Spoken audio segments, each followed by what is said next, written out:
No. No. No. It's okay. It's okay.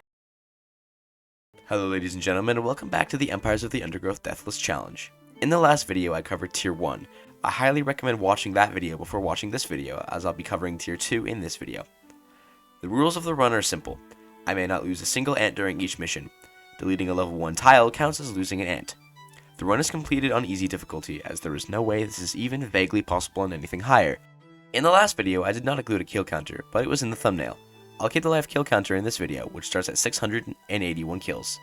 With that out of the way, let's dive back into the most difficult Empires of the Undergrowth challenge ever. Welcome to Rising Tide. I've been teasing this level's difficulty for some time now, and it's what caused me to take about 2 months to make this video. Rising Tide is utterly insane. This level is nearly an hour long and has a dozen places where ant losses will almost always occur. There were tons of strategies I used, but none of them were even remotely effective. Anyone who has ever played Rising Tide knows exactly what the big issue of this level might be: the beach wolf spider. These creatures are fast, relatively tanky, and dish out huge damage. These are the stats for the beach wolf spider. While the tiny and small ones are not menacing, the larger two are terrifying. A medium spider can kill a level 3 wood ant melee in just 3 hits, and has enough health to tank rapid fire assault for a considerable time. The large spider can kill a melee in 2 hits, has an instant execute, as well as more health. These are the stats on my wood ants. The melee have effectively no damage, but incredible health. Rapid fire have some of the lowest health in the game, but have some of the highest damage. We aren't including mortar ants because they suck. With a balance of well-positioned rapid fire and melee, we can kill almost anything. Almost. But let's take a look at an example of the early attempts. I would collect food on day 1, turtle during night 1, collect food on day 2, and then die to spiders.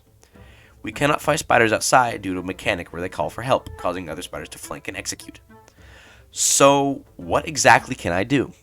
Is there any mechanic about these spiders I can abuse? Here is how wolf spiders work. On the surface, they work like normal creatures, attacking enemies on sight. But when a spider enters the nest from the surface, things start to get interesting. Each wolf spider will enter the nest, and 2 things will happen.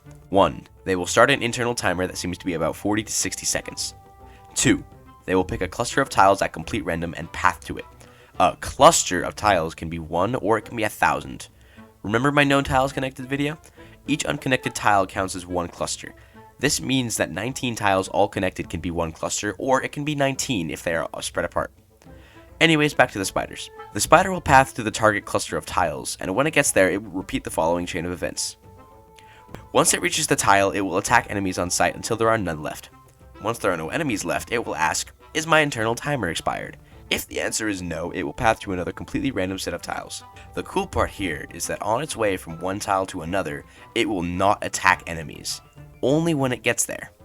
It also has no collision with other creatures during this time, so it can't get stuck. If its timer has expired, it will path directly to the queen's tiles, gain the ability to collide with other creatures, and attack enemies on the way. I call this the kill path, as the kill path goes straight to the queen and kills things on the way. This system is to prevent spiders from being blocked by other creatures and dying for free.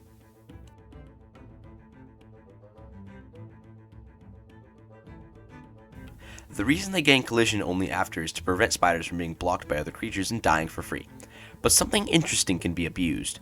If a spider is on a normal path, not a kill path, and its timer expires while it's pathing, it will not go on a kill path, but it will gain collision. This means that I can block spiders and kill them without them fighting back. The only way they can fight back is to make it to the desired tile first. This is huge. With this information in hand, I create a giant labyrinth to abuse this AI of the spiders.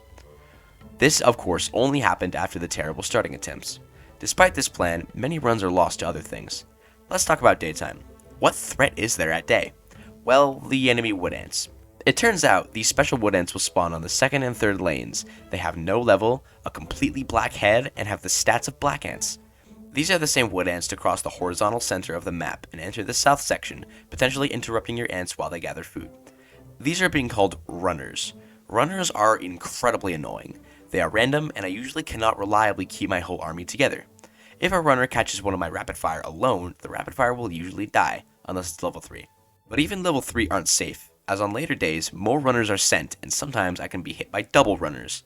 Double runners will always kill my ants if they are alone. and I can say confidently I lost at least 50 attempts to runners alone. Some attempts are also lost on night 1 as well, but usually to me just being careless or greedy. Here's some examples of attempts that went wrong.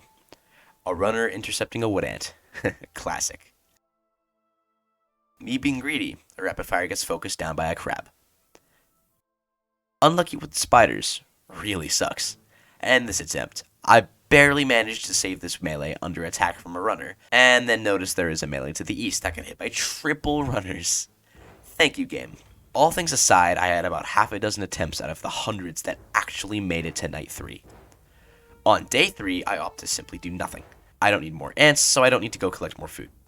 During the night, the first attack is some spiders. These of course require some luck, but nothing crazy. Then it's some crabs, and by tradition, these are easy.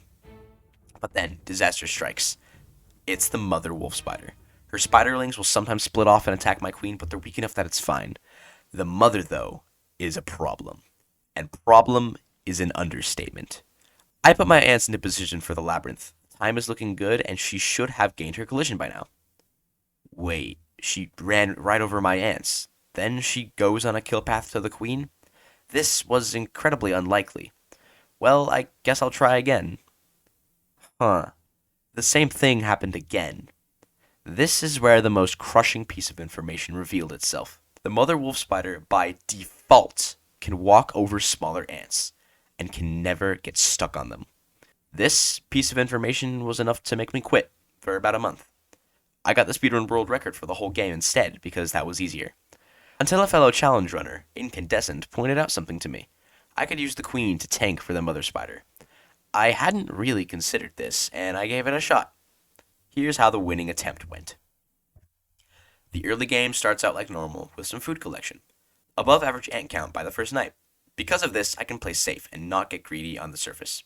I defend the crabs, then I quickly rush out with food to the west of my underground, and then go out to collect food on the second day. After some collection, I notice a low health melee being attacked by a runner. When the melee is just frames away from taking the final hit to death, a rapid fire saves its life, and with it, the whole attempt. Fast forward to night 2. I get really lucky on the spiders and can kill them with ease.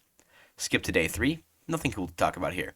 The first spiders invade on night 3, and although the larger spider dies for free, I can't be sure if the smaller one is on a kill path or not.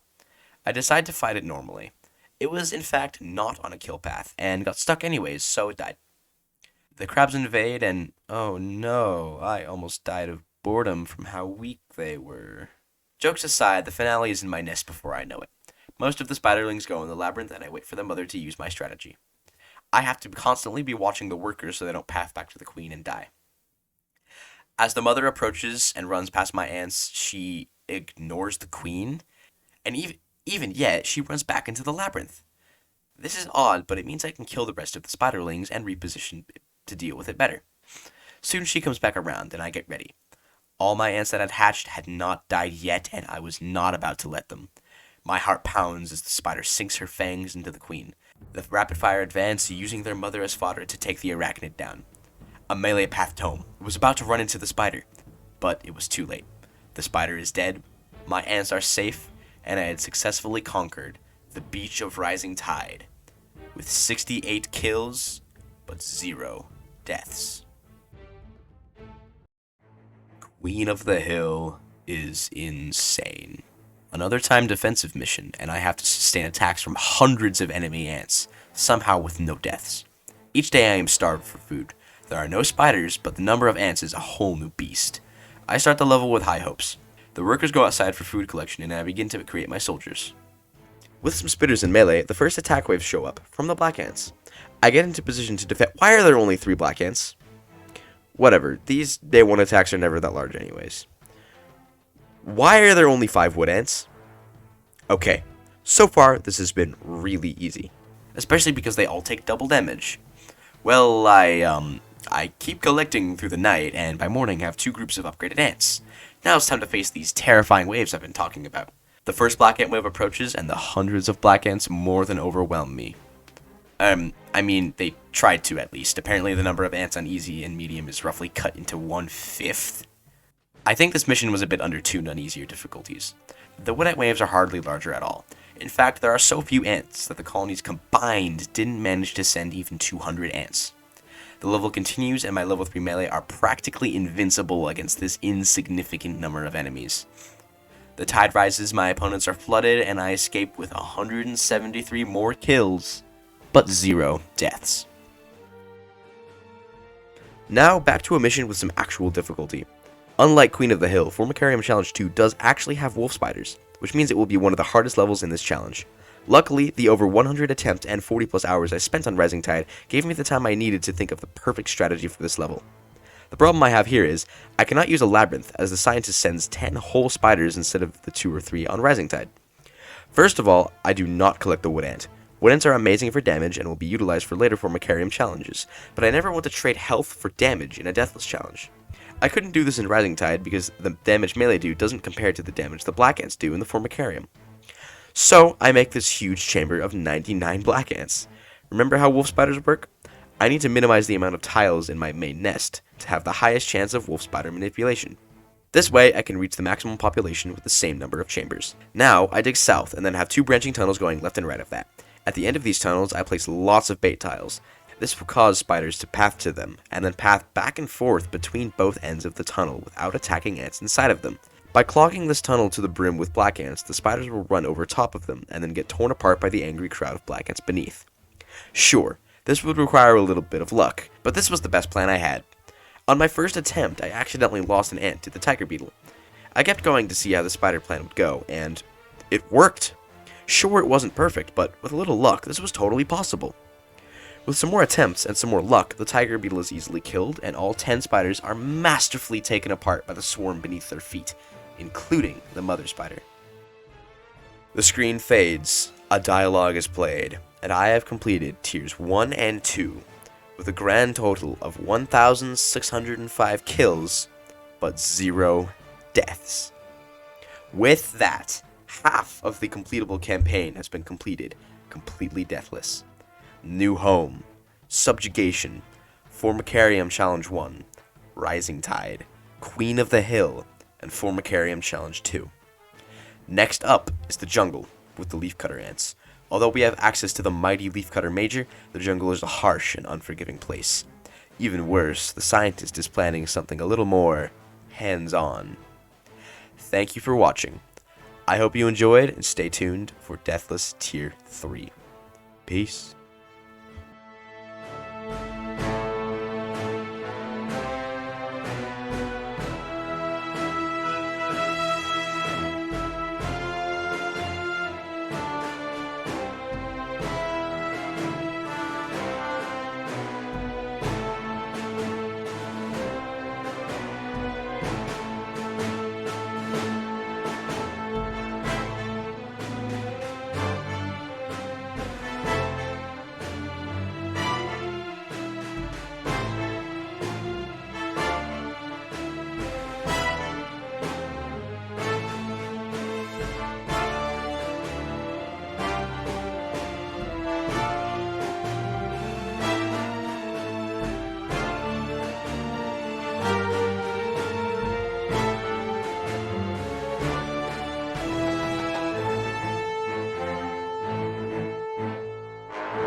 Oh! Yo!